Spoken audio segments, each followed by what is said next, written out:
오늘 소개해드릴 책은 파이 이야기, 얀 마텔의 장편 소설입니다.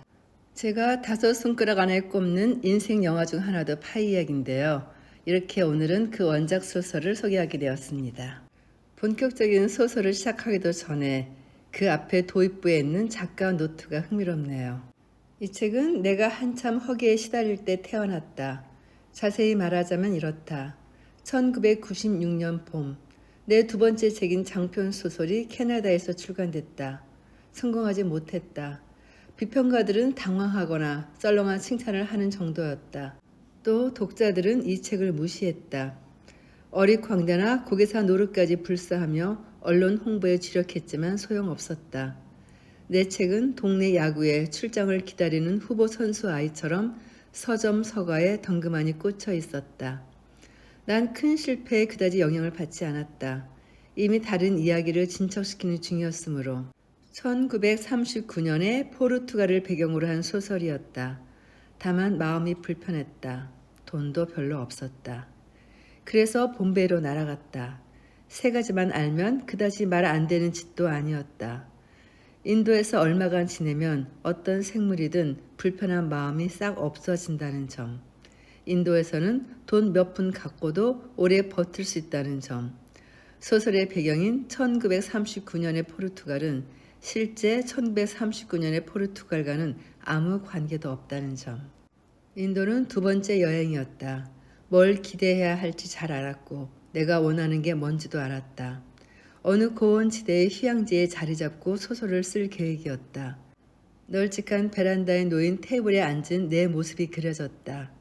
노트 몇 권이 펼쳐져 있고 옆에는 김이 나는 홍차가 놓여 있겠지. 안개가 자욱한 푸른 언덕이 발 아래 펼쳐지고 원숭이 떼의 날카로운 울음소리가 귀에 쟁쟁하리라. 기온은 딱 알맞아서 아침 저녁으로 가벼운 스웨터가 필요하고 한낮에는 짧은 소매옷을 입으면 될 것이다. 그런 배경 속에서 나는 더 큰 진실을 위해 펜을 들고 포르투갈을 가상의 세계로 바꾸리라. 소설이란 게 그런 게 아니던가. 현실을 취해서 변화시키는 것, 비틀어 그 정수를 끄집어내는 것. 굳이 포르투갈까지 갈 필요가 있을까? 숙소를 운영하는 부인은 영국인들을 쫓아내려고 투장한 이야기를 들려주겠지. 그리고 다음날 점심과 저녁 때 무얼 먹을지 정하는 것이다. 하루의 글쓰기가 끝나면 차밭이 펼쳐진 언덕으로 산책을 나설 테고. 이 묘사는 정말 제가 꿈꾸는 휴양지에서의 모습이에요. 계속 이어가겠습니다. 불행히도 소설은 터덜대다가 꿀렁대더니 멈춰버렸다. 봄베이에서 멀지 않은 마테란에서였다. 고지대에 있는 그 소도시에는 원숭이는 있었지만 차밭은 없었다. 작가가 되려는 이들에게는 특히 비참한 일이다. 테마도 좋고 문장도 좋다. 인물들은 어찌나 생생한지 실제 인물로 여겨질 정도. 플롯은 웅장하면서도 단순하고 매력이 넘친다. 조사도 다 해놓았고 소설을 진짜처럼 보이게 할 자료, 역사, 사회, 기후, 식문화도 다 모아놓았다. 대화가 이어지면서 긴장을 깨준다. 지문에는 색과 대조와 세세한 묘사가 넘쳐난다. 정말이지 이 소설은 멋지지 않을 수가 없다. 한데 이 모두를 합하니 별 볼 일 없는 글이 되어버린다. 성공할 가능성이 분명 보였는데 어느 순간 마음의 등줄기를 타고 들려오는 속삭임, 단호하고 무시무시한 진실, 소설이 제대로 풀리지 않으리라는 뭔가 부족한 요소가 있다.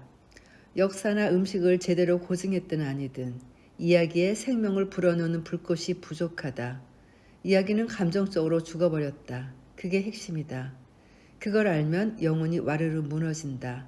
작가에게는 아린 허기를 남긴다. 마테란에서 실패한 소설 노트들을 우편으로 붙였다. 시베리아의 가짜 주소로, 반송 주소로는 역시 가짜 볼리비아 주소를 적었다. 우체국 직원이 봉투에 우표를 붙여서 분리함에 던지자 나는 주저앉았다. 우울하고 심란했다. 여전히 돈이 없었고 여전히 불안했다. 나는 일어나서 우체국을 나와 남부 인도를 탐험하러 갔다. 폰디체리에 도착했다.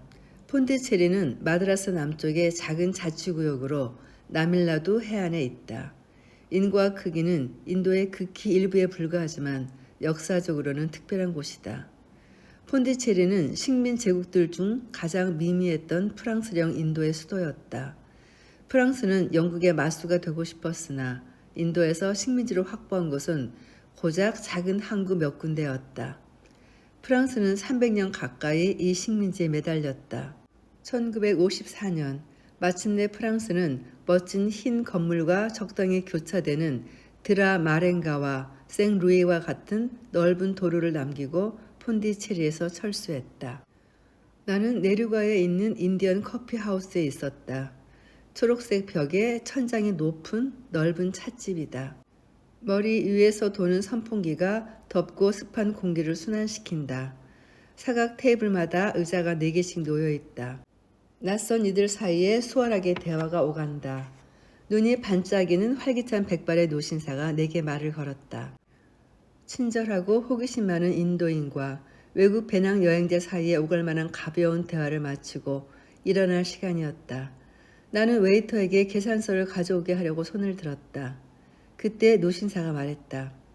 내 이야기를 들으면 젊은이는 신을 믿게 될 거요. 나는 흔들던 손을 멈추었다. 의심스러웠다. 2000년 전 로마 제국의 외진 곳에서 일어난 일인가요? 아니요. 그럼 이슬람교 선교사? 7세기의 아라비아에서 일어난 일인가요? 아니, 그게 아니요.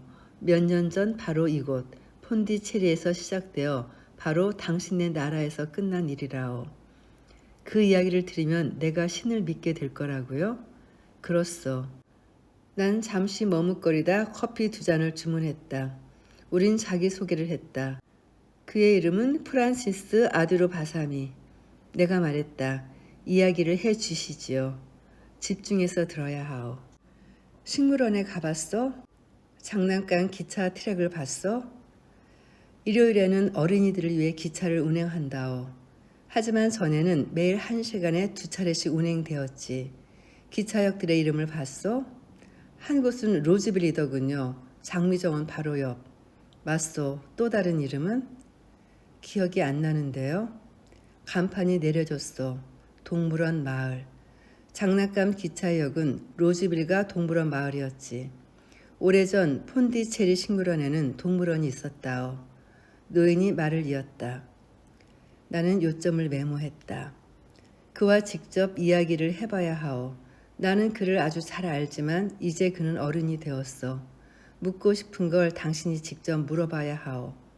노인은 주인공에 대해 그렇게 말했다. 나중에 토론토로 돌아와서 전화번호부를 뒤져보니 파텔이란 성이 9줄이나 있었다. 거기서 그를, 주인공을 찾아냈다. 가슴을 두근거리며 전화를 걸었다.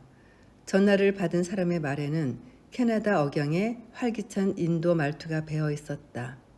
아주 희미했지만 공기 중의 향냄새처럼 분명히 느껴졌다. 아주 오래전 일인데요.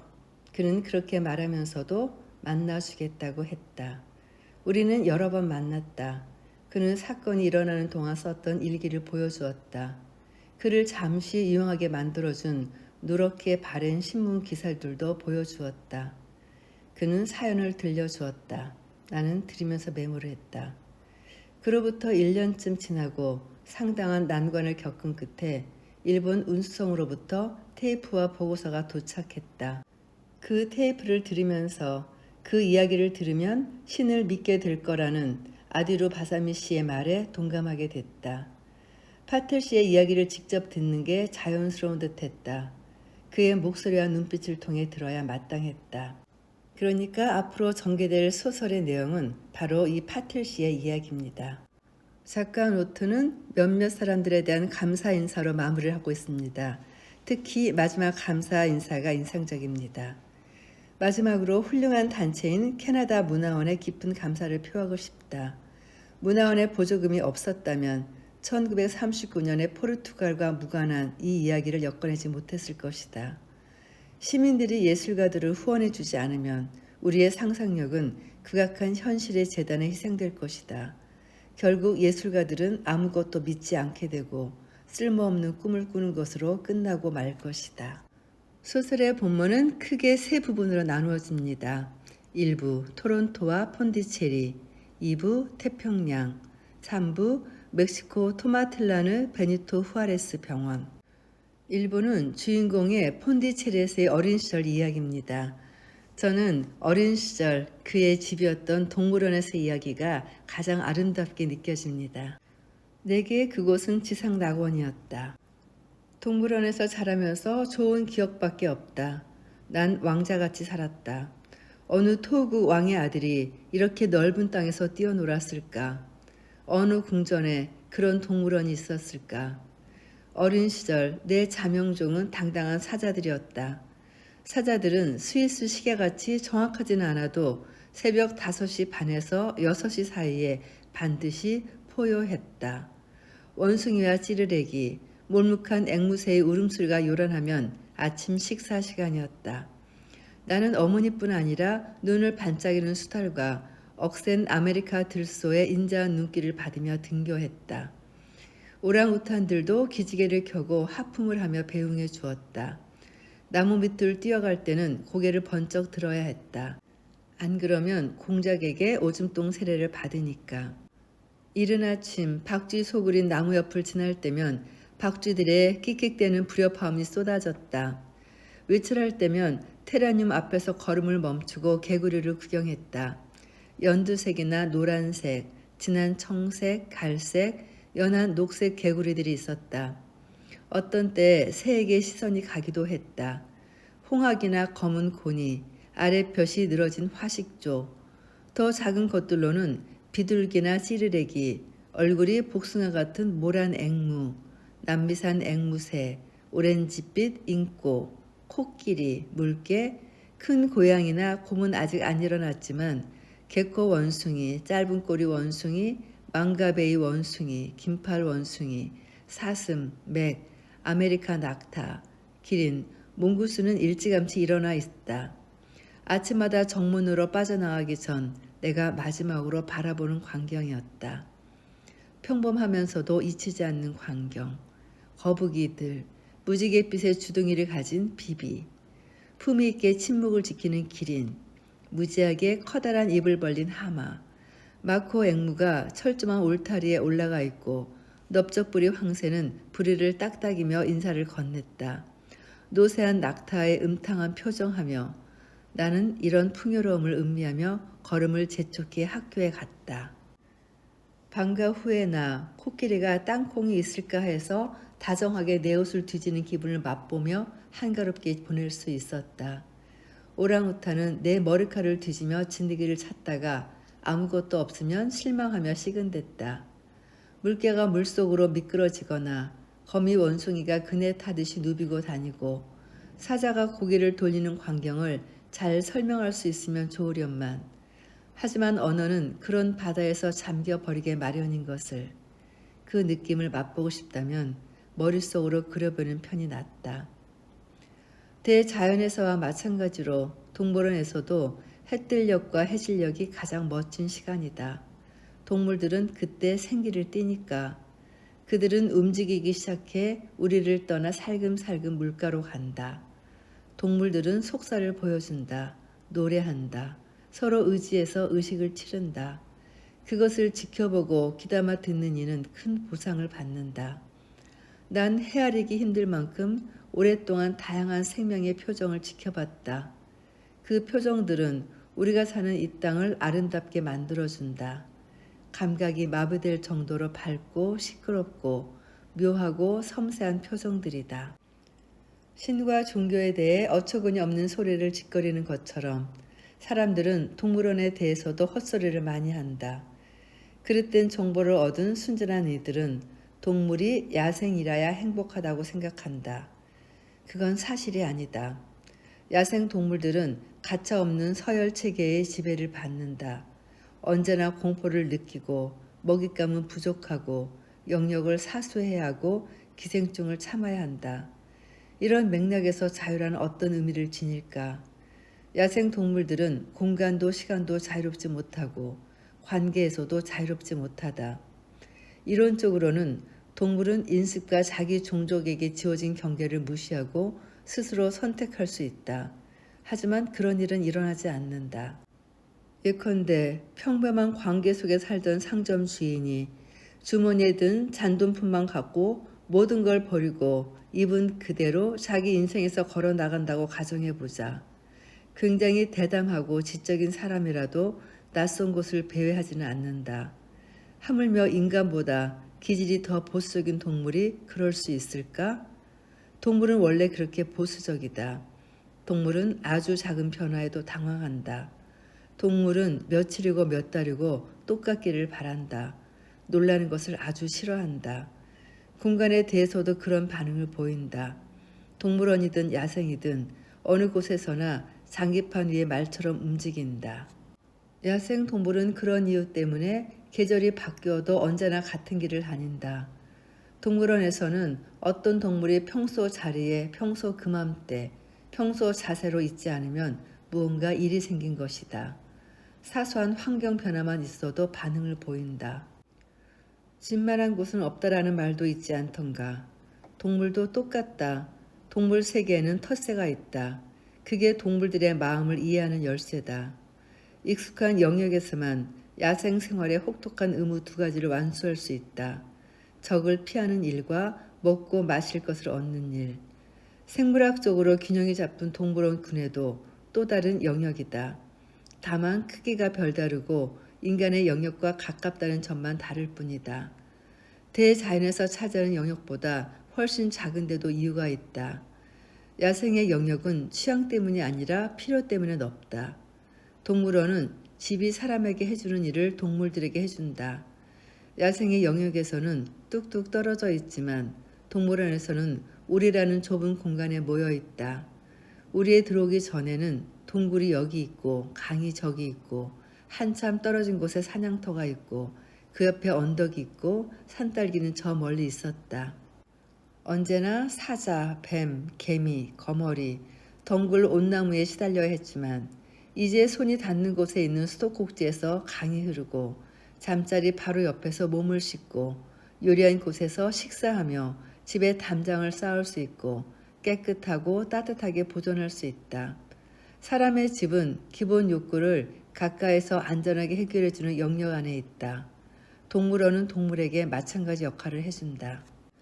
먹이가 일주일에 엿새 동안 생기는 것을 알면 동물은 동물원에 자리를 마련한다.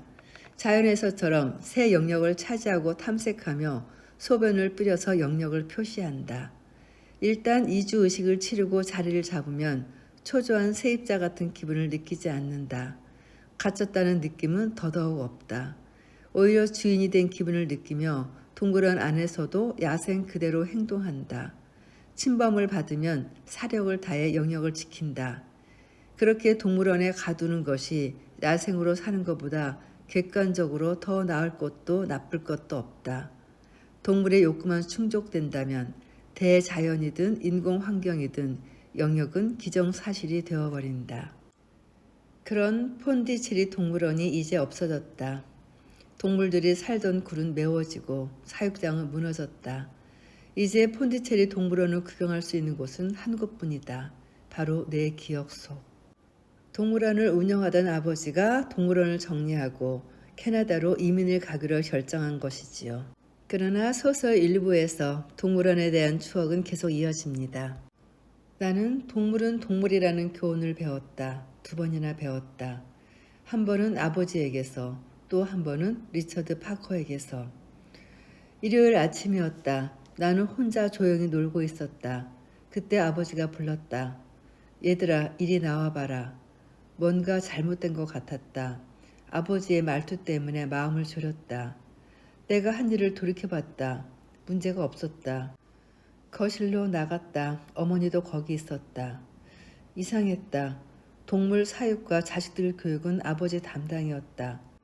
라비, 피신, 오늘 너희에게 가르쳐줄 중요한 게 있다. 정말 그럴 필요가 있을까요? 어머니가 끼어들었다. 그래, 해야 해. 덕분에 우리 목숨을 구할 수도 있으니까. 우리 목숨을 구한다니 이제 마음을 졸이는 정도가 아니었다. 날 따라오너라. 집에서 나와 정문을 지나 동물원으로 들어갔다. 이른 시간이라 아직 동물원은 개장하지 않았다. 호랑이, 사자, 표범이 있는 곳으로 갔다. 사육사 바부가 우리를 기다리고 있었다. 우리가 좁은 길을 돌아 내려가자 바부가 고양이과 동물의 사육장 문을 열었다. 우리는 텅 비어 있었다. 마이샤만 빼고. 마이샤는 몸무게가 250kg이나 나가는 벵골 호랑이였다. 마이샤는 갇혀 있었다. 우리가 들어서기 무섭게 녀석은 창살에 달려들어 한껏 으르렁댔다. 귀를 머리통에 딱 붙이고 둥근 눈은 사육사 바부를 향했다. 아버지가 우리에게 고개를 돌렸다. 이건 어떤 동물이지? 호랑이요. 우리 형제가 입맞춰 대답하며 호랑이를 손짓했다. 호랑이는 위험하냐? 네 아버지, 호랑이는 위험해요. 호랑이는 몹시 위험하단다. 너희가 어떤 경우에도 호랑이를 만지거나 호랑이를 쓰다듬으면 안 된다는 걸 알아두기 바란다. 우리의 쇠창살 틈으로 손을 넣어도 안 되고 우리에 다가가도 안 된다. 알아들었니 라비? 라비 형이 열심히 고개를 끄덕였다. 피시는 나는 더 열심히 고개를 끄덕였다. 난 하도 고갯짓을 해서 목이 부러지지 않고 머리통에 붙어있는 게 신기할 지경이었다. 호랑이가 얼마나 위험한지 보여주겠다. 너희가 평생토록 이 교훈을 기억하길 바란다. 그러더니 바부를 보며 고개를 끄덕였다. 바부는 잠시 후 다리가 묶인 염소를 들고 돌아왔다. 바부는 호랑이 우리 옆쪽에 있는 자물쇠를 열고 안으로 들어가 문을 잠갔다. 마이샤와 바부 사이에 철창과 트랩도어가 놓여 있었다. 바부는 염소를 바닥에 내려놓았다. 바부가 묶었던 다리를 풀었다. 염소가 일어섰다. 바부는 들어갈 때처럼 조심스럽게 나왔다. 바부는 우리 사이에 놓인 트랩도어를 올리기 시작했다. 마이샤는 만족스러운 기대로 조용해졌고 동시에 두 가지 소리가 났다. 무거운 표정으로 이 교훈을 잊지 말아라 라고 말한 아버지의 목소리와 매하는 염소의 울음소리. 계속 울었을 텐데 이제야 염소의 울음소리가 귀에 들어오다니. 내 뛰는 가슴에 어머니의 손길이 닿았다. 트랩도어에서 요란하게 삐걱 소리가 났다. 마이샤는 제정신이 아니었다. 염소가 뛰어오르기 시작했다. 놀랄만치 높이 뛰어올랐다. 염소가 그렇게 높이 뛰어오리리라곤 상상도 못했다. 갑자기 트랩도어가 쑥 열렸다. 다시 침묵이 번졌다. 매의 소리와 염소의 발굽이 바닥에 닿는 소리만 날 뿐이었다. 검은색과 오렌지색의 줄무늬가 이쪽 우리에서 저쪽 우리로 휙 움직였다. 어머니의 품으로 뛰어들기 전에 피를 봤는지 나중에 피를 봤다고 상상했는지는 모르겠다. 어쨌든 소리는 들었다. 죽을 만큼 무서운 소리였다. 어머니가 우리 형제를 데리고 나갔다. 우린 몹시 흥분했다. 어머니는 마구 화를 냈다. 어떻게 이럴 수 있어요. 아직 애들이라고요. 평생 무서워하며 살 거예요. 다 애들을 위해서야. 어느 날 피신이 예쁜 주황색 털을 만지려고 호랑이 우리의 손을 넣으면 어쩌겠어. 우리 아들보다야 염소 한 마리가 희생되는 게 낫잖아. 아버지는 사자와 표범이 있는 곳으로 우리를 데려갔다. 호주에 가라떼 검은 띠인 남자가 살았단다. 그는 사자보다 세다는 걸 증명하고 싶었지. 그래서 싸웠지만 졌단다. 다음날 아침 사육사가 가보니 남자의 몸이 두토막 나 있었지. 히말라야 곰과 인도 곰. 껴안아주고 싶은 귀여운 동물이지만 앞발 한 번만 휘둘러도 사람 내장이 밖으로 쏟아나올 정도로 힘이 세지. 하마. 부드럽고 흐물흐물한 입으로 사람 몸을 묵사발로 만들 수 있지. 육지에서도 사람보다 빨리 달릴 수 있고. 오랑우탄. 장정 10명만큼 힘이 좋아. 사람 뼈를 나무 잔가지 마냥 뚝뚝 부러뜨려. 너희는 어릴 때 새끼 오랑우탄을 애완동물처럼 데리고 놀았지. 하지만 지금 놈들은 어른이 돼서 거칠고 무슨 짓을 할지 몰라. 타조. 겉보기엔 멍청하고 순해 보이지. 타조는 동물원에서 가장 위험한 동물로 꼽힌단다. 발로 한 번만 차도 사람 등뼈가 으스러지거나 몸통이 바스라지지. 점박이 사슴 참 예쁘지 않니? 수놈이 마음만 먹으면 사람에게 달려들어 뿔로 찔러대지. 작은 뿔이 단 것 같다니까. 아라비아 낙타. 침을 질질 흘리며 한 번만 물어도 살점이 뚝뚝 떨어져 나간다. 흑조. 부리로 사람의 머리통을 금가게 한단다. 날갯짓으로 사람 팔을 부러뜨리기도 하고. 작은 새들, 사람 손가락을 버터덩이처럼 쪼아서 잘라버리지. 코끼리, 동물 중 가장 위험하다. 동물원의 어떤 동물보다도 코끼리를 돌보는 사육사와 관람객이 많이 죽었어. 어린 코끼리도 사람 몸을 절단내고 납작하게 밟지. 지금 우리가 둘러보지 않은 동물들도 위험하단다. 그것들이 사람을 해치지 않는다는 생각은 하지 마. 생명이 있는 것은 아무리 작아도 방어를 한단다. 동물은 뭐든 사납고 위험해. 죽이지 않을지는 몰라도 다치게는 하지. 수업은 끝났다. 우리 형제는 토라져서 일주일간 아버지를 냉랭하게 대했다. 어머니도 그를 피했다. 나는 코뿔소 우리를 지나면서 코뿔소가 친한 친구를 잃고 슬퍼서 고개를 늘어뜨리고 있다고 생각했다. 기독교 학교 다니는 피씨는 힌두교도이다. 한 번은 아버지가 우리 형제를 데리고 문나리에 간 적이 있다. 문나리는 세계에서 가장 고지대에 있는 차밭으로 둘러싸인 작은 언덕이다. 문나리에는 언덕이 세 곳이었다. 호텔과 강 사이에 있는 오른쪽 언덕에는 힌두 사원이 있었고 멀리 가운데 언덕에는 이슬람 사원이 있고 왼쪽 언덕 꼭대기에는 기독교 교회가 있었다. 피시는 왼쪽 언덕으로 올라가 기독교 교회로 들어갔다. 신부님, 기독교인이 되고 싶어요. 피신, 너는 이미 기독교인이란다. 내 마음속에서 믿음 안에서 예수님을 만나는 사람은 누구든 기독교인이란다. 난 기쁨으로 가슴이 터지는 줄 알았다. 그리고 언덕을 달려 내려가 오른쪽에 있는 언덕으로 올라갔다. 이제 내 마음을 끄는 나사렛 예수를 내 앞길에 끼워준 크리슈나 신에게 감사할 차례였다. 그리고 1년쯤 지나서 이슬람교를 만났다. 아저씨의 종교는 어떤 건가요? 그의 눈빛이 반짝거렸다. 사랑받는 사람들에 대한 종교지. 그가 대답했다. 나는 누구에게나 이슬람교와 그 정신을 이해하라고 권하지만 사랑하라고 하지는 않는다. 형제와 헌신으로 가득한 아름다운 종교다. 이슬람 사원은 신에게 또 바람에게 열린 구조였다. 그는 이슬람 신비주의자인 수피였다. 그는 신과의 합의를 추구했고 신과의 관계는 사적이고 사랑 넘치는 것이었다. 부모님은 내가 힌두교, 기독교, 이슬람교 예배를 다 본다는 걸 몰랐다. 하지만 운명은 부모님과 나, 세 종교의 현자들이 같은 날 구베리트 살라의 해변 산책길에서 한꺼번에 만나 내 비밀이 탄로나게 만들었다. 저는 세례도 받고 싶고 기도 카펫도 갖고 싶어요. 너희 학교는 이름만 기독교 학교야. 기독교도가 아닌 힌두교를 믿는 학생도 많아. 세례를 안 받아도 똑같이 교육을 잘 받을 수 있다. 알라에게 기도한다고 또 달라질 게 있니? 그래도 알라 신에게 기도하고 싶어요. 기독교인도 되고 싶고요. 결국 피시는 기도 카펫도 갖게 되고 세례식도 받게 됩니다. 1977년 6월 21일 파나마 선적의 일본 화물선 침침호를 타고 마드라스를 떠나기 전까지 피시는 가족들과 더없이 행복한 시간을 보내고 있었습니다. 그러나 예상대로 풀리지 않는 세상 일을 우리가 어쩔 수 있을까? 다가오는 삶을 받아들이고 최선을 다해 살 수밖에 없는 것을. 이어지는 2부 태평양에서는 본격적인 고난의 항로가 시작됩니다. 오늘 녹음 길어져서 여기서 마치고요. 다음 시간에 2부로 이어가겠습니다. 오늘도 긴 녹음 들어주신 분들께 감사드립니다.